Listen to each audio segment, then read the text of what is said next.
Welcome to the Super Simple Homeschool Podcast, where we help you find purpose in your homeschool while keeping things super simple.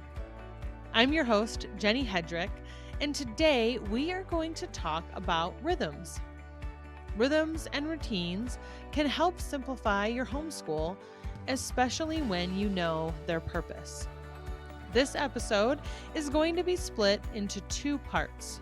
Today is part 1, practical rhythms, and the next episode, we will cover spiritual rhythms. For the first few years of homeschooling, anytime I heard about a daily routine that a friend or someone on social media was doing, I immediately tried to implement it in my homeschool. People do cool stuff, you know? I would instantly think, that's what we should do.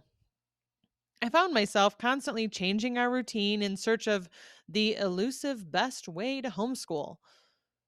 Honestly, I'm still prone to this. Whenever I see something really neat that some other homeschool mom is doing, I think I should do that too. The problem is, not every routine is going to work for every homeschool. And changing routines all the time, and you actually end up without a routine at all. The words routine and rhythm are often used interchangeably. But to me, routine is a bit more rigid, and I have found that it helps me stay open and relaxed to think in terms of our family rhythm instead of routine. So, how do you decide on a rhythm for your homeschool? Well, like with any decisions you make for your family and your homeschool, knowing your greater purpose and the purpose for the rhythm itself is a great place to start. For example, the first and most important priority of our homeschool is to know and love Jesus and understand how all of Scripture points to the story of salvation. Since this is the most important, this is where we begin. Many people talk about having a morning basket or morning time. People do morning time in all kinds of ways, but the basic concept is the same. Start with what is most important. For us, it's Scripture. We do our Bible study or devotions, catechism, and sometimes we change it up by doing apologetics or worldview. We start our day with truth. The way I see it is some days morning time is all we get to. If we are only going to get to one thing, this is what I want it to be. Knowing the purpose of your homeschool helps you set your priorities so you can start with what you value the most. Like most moms, I struggled for a long time figuring out how to give my kids the one on one support each one needed, while keeping the others busy and without derailing our day. All three of my kids are dyslexic, so they have specific needs that need my undivided attention. Our solution is something we call stations. We do stations for 45 minutes to an hour. Each kid gets 15 to 20 minutes of one on one time with me to work on reading or math. When they are not working with me, they have assigned stations for independent work. The older boys do piano and typing, while my daughter does an audiobook and an online reading support program. It took some training, but they all know that they are not allowed to interrupt the one on one learning of their siblings. I recognize that this will be easier for some who have older kids and harder for those with younger children. But even if your kids are young, start early and train them to work or play independently. One way to do this with toddlers is to save certain play activities that only come out during this time. Also, keep stations short so little ones know what to expect. Use a visual timer if needed. One question I see all the time from homeschool moms and Facebook groups is, do I have to do every subject every day? When you purchase a curriculum set, It typically includes a recommended schedule that lays out activities to do every day of the week, 4 or 5 days. When I started homeschooling, I felt like I needed to strictly adhere to these curriculum timelines so that I could be sure to cover everything and fit everything in. But the curriculum, with its worksheets and activities, soon became a list of things that I needed to get through in order to feel like we accomplished all of our schooling for that day. Remember, you are the boss of your homeschool, and the curriculum is just a tool for you to use however you see fit. I learned pretty early on that we were never going to get through every single subject every single day. Setting out to do so always ended in frustration and overwhelm.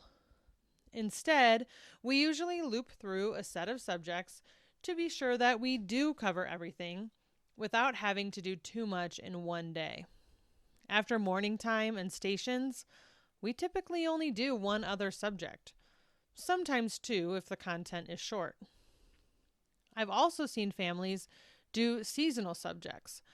For example, they may do history but no science in the fall, and then science but no history in the spring. This kind of schedule allows for more deep dives into a specific topic. Remember, you are not trying to create a school environment at home. You are creating a life of learning and exploration for yourself and your children. This is why I consider our whole life when I think about homeschooling rhythms. Like our next rhythm, chore time. Time for chores is built into our day. I know some families like to call them contributions or blessing the home, which I can appreciate.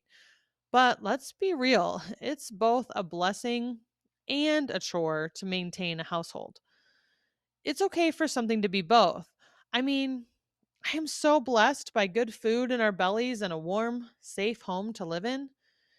And the endless pile of dishes, laundry, and list of chores can be overwhelming and even heavy at times. To help ease the load, everyone contributes to chore time. For a long time, I just did all the work because I like it done a certain way. My kids don't have the attention to detail that I do or the speed that I do, and they definitely don't care about these things as much as I do. I remember growing up and getting so frustrated with my mom for making me clean my room. I vividly remember saying to myself, and probably in my journal, why does she even care if my room is clean? She can just close the door and not have to look at it. I also remember her pointing out areas of the bathroom I had missed when cleaning, the same areas around the toilet that I am pointing out to my own kids now. Here's the thing, I hated it as a kid, but I am so appreciative of it now because now I know how to take care of a home. It matters to me like it mattered to my mom. And now I get to pass that on to my kids. But also, kids need training. Years ago, I was told train them how to do the chore. Take the time to really teach them how to do each chore, and the time you put in will pay off in dividends later. That has always stuck with me, and I've been training my kids to do all the household chores since they were very young. There is a school of thought out there that kids shouldn't have to do chores, that we should let kids be kids and be free from adult responsibilities. I have two problems with this line of thinking. First, I am training my kids to be adults. They spend their entire childhood avoiding things that aren't fun. They will do the same in adulthood. And two, children are so capable and they need to know it. When our kids have chores that they are responsible for, they feel like part of the team. This goes a long way to improve their self esteem and build their confidence. Chore time is built into our daily rhythm. Another practical rhythm in our homeschool is Fridays are for fun.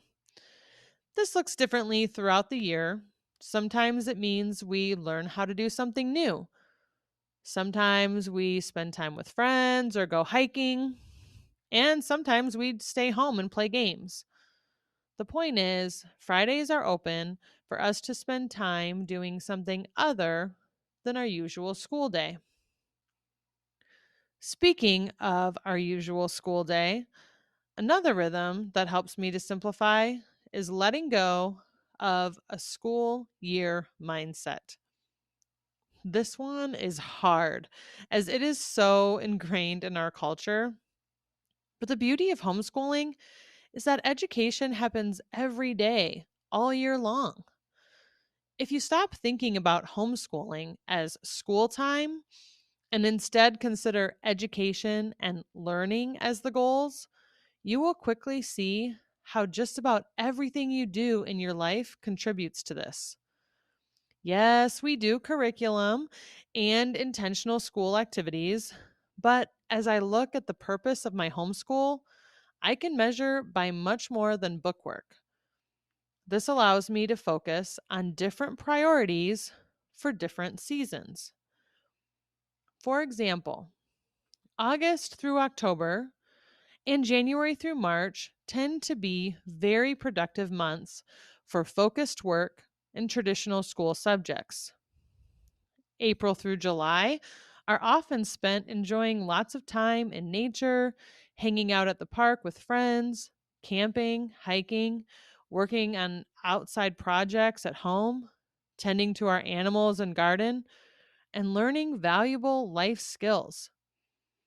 November and December are slower months, marked by making lots of yummy holiday food, dinner by candlelight, reading books, and playing games. As I am recording this, it's the first week of May, and we haven't sat down to do school in 3 to 4 weeks. But in those weeks, we got a new pet axolotl, started a worm farm in our basement, got bees for the first time, prepared our garden bed for a new pollinator garden, and the kids have been building a massive fort in the backyard with their friends. I'm not worried about getting school in because life is school and learning is happening all the time. It's for this reason that I also don't try to fit it all in. Every year, I do less and less in my homeschool. I often fight the urge to add one more activity or program, and if I do give in, I usually regret it. As a family, we are working hard at identifying what is most important in life and prioritizing those things over everything else. This means saying no to a lot of good things so that we can say yes to the best things. We don't do this perfectly, but it is something we try to keep at the forefront. And that is where we are going to end for today. In our next episode, we will cover part 2, spiritual rhythms. Until then, I hope that you are able to spend some time considering your family rhythms and how they help you achieve purpose in your homeschool, while, of course, keeping it super simple. Thanks for listening to this episode of the Super Simple Homeschool Podcast. Would you consider leaving us a review? Reviews help others know why they should check out this podcast. Don't forget to follow or subscribe so you never miss a future episode.